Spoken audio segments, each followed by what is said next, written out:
حضرت محمود بن لبید رضی اللہ تعالیٰ عنہ سے روایت ہے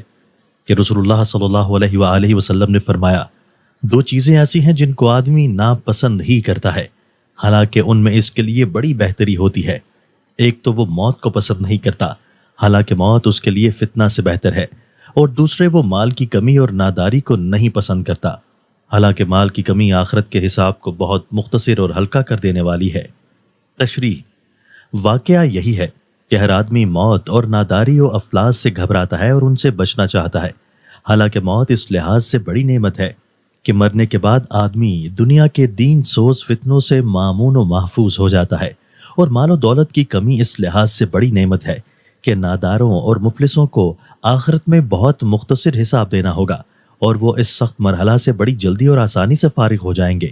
جب انسان افلاس و ناداری کی مصیبت میں گرفتار ہو یا کسی عزیز قریب کی موت کا صدمہ اس کو پہنچا ہو، تو اس وقت وہ رسول اللہ صلی اللہ علیہ وآلہ وسلم کے اس طرح کے ارشادات سے بڑی تسکین اور تسلی حاصل کر سکتا ہے۔